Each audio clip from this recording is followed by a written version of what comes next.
Welcome to the Daily Word, verse by verse. Grab your Bibles and follow along as we study the book of Colossians. Keep in mind, I am using the Holman Christian Standard Bible, so if you're using a different translation, the read is different, but the message is the same. Also, keep in mind that these Daily Word, verse by verse studies are uploaded to my YouTube channel, BP The Bible Perspective. That's BP The Bible Perspective, so like and subscribe to BP The Bible Perspective and like and share these videos. Okay, we're in chapter 1. Colossians chapter 1. We're going to pick it up at verse 14. But remember I said a couple of videos ago, when we started in verse 11, that there's a popular phrase that says, show me the receipts. So I'm going to show you some receipts where your salvation is concerned. In other words, when I say, I know that I know that I know that I'm going to heaven. When I say that I do not pray the useless prayer, and I never taught my kids to pray it either. But the popular prayer, Lord, I lay me down to sleep, right? I pray to the Lord my soul to keep. If I should die before I wake, I pray to the Lord my soul to take. Now, let me tell you why I don't pray that prayer. Because I got receipts. And the receipts is why I know I'm going to heaven. And the reason why is because of what Jesus did. And this is, if you look at all the language wise I speak and how I speak with respect to our salvation, this is why. Right here. Let me go back to verse 11 again. I'm going to come up to verse 14 just to kind of show you. It says, you were circumcised in him, but the circumcision not done with hands, by the putting off of the body of flesh, and the circumcision of the Messiah. So keep in mind, all of this thought here is what the working of God has done. Nowhere is man saying, you have to do this. Now, in the law, it says a whole list, 600 plus commandment of what you have to do. But here it's talking about what Christ has done.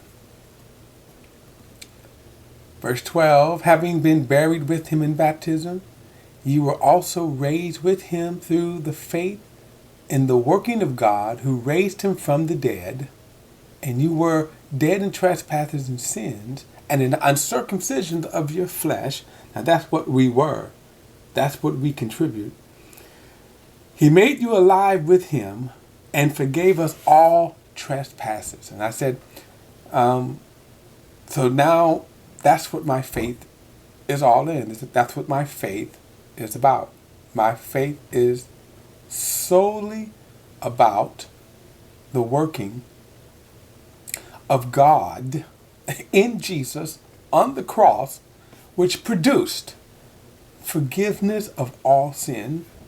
But not only forgiveness, but remember, being made alive with him. So it only, but let's back up for a moment. So verse 14 is now going to give us the receipts. Why we are saved. So it says right here, he forgave us all trespasses. Why? Verse 14. He erased the certificate of debt with its obligations that was against us and opposed to us, and has taken it out of the way by nailing it to the cross. And right there, my friends, receipts.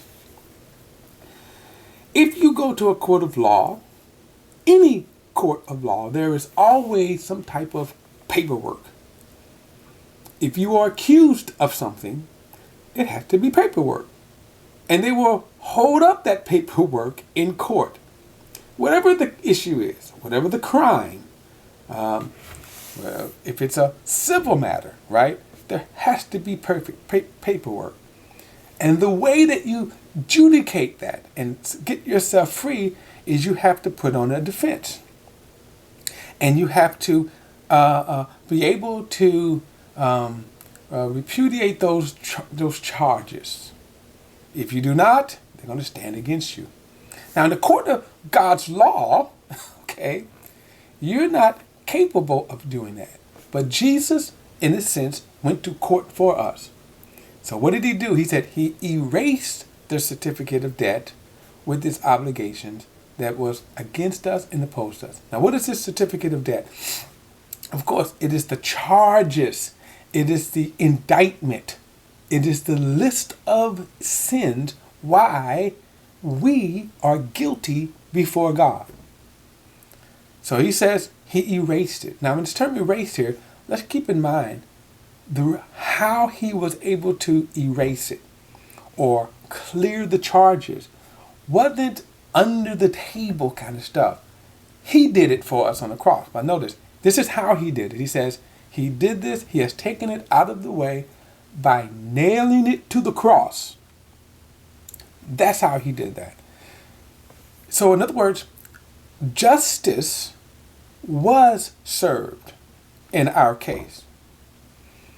Now, we know we have a unfair system. And I should say maybe not the system itself that is unfair, but how it is administered is unfair. The rich and powerful get away scot-free with crimes. But understand that those crimes are still a reality to them. It is a reality. Now you think about those who are acquitted. There's a famous guy, right, who was acquitted of the murders of his wife. If I mention his name, of course you would know who I'm talking about. And to this day, even though he was acquitted legally in a crime, people still see him as a murderer. Well, what God has done for us is not only acquitted us. How did he acquit us? He acquitted us by erasing the debt, but he did that legally by assuming the debt, nailing it to the cross. That's how our charges of sin and guilt before God is eradicated. They are eradicated.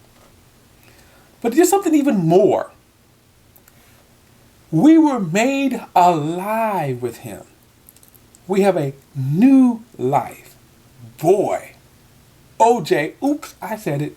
But he wished not only was he acquitted, but that he could have a new life. Because Fred Goldman certainly is never, ever going to let him go. But here's the thing. In Christ, see, we could never be reminded of our sins. We could never be reminded of our sins because they're not there. If you was to go to God and say, hey, he's guilty. And by the way, the word devil means accuser of accuser. In other words, in the book of Revelation, we got a clear picture that Satan accuses us before God night and day. But God is like, what are you accusing them of? Well, they're sinners, God. They keep breaking your law. They're sinners, right? And God says, show me the receipts. Show me the charges. Notice he says right here, he erased it. There's no charges. And then on top of that, he has made us alive in Christ. And so now, we stand in Jesus completely free. Free of guilt, free of any past, free of any charges. We're going to get to later our flesh, why we continue to sin, and why that's not held against us. I'm going to get to that because obviously, when I say things like that, people go nuts. So you said it's okay to sin. No, I'm saying it's okay to be free in our weaknesses before Christ. That's what I'm saying. But I'm going to get to that later. But he said he erased the debt. So the receipts is in him I'm made alive. In him I'm free. Jesus did that. In him I am free. We are free. How? He nailed it to the cross. So he said he took it completely out of the way. Verse 15, he disarmed the rulers and authorities and disgraced them publicly. He triumphed over them by him. So one of the things here, he's it's just a kind of a good measure. He disarmed the rulers and authorities. Now this again kind of goes to some of the teachings that were circulating around Colossians at the time. This idea of rulers and authorities, and disgraced him publicly. Some people see that as demons. Okay, I don't see that as demons. It could be, but more so the earthly rulers that people esteem.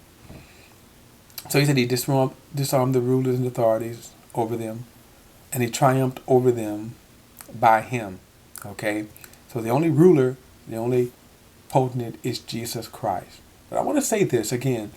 I just gave you the receipts why I am saved, why you're saved when you believe in Jesus Christ, and why there's no guilt.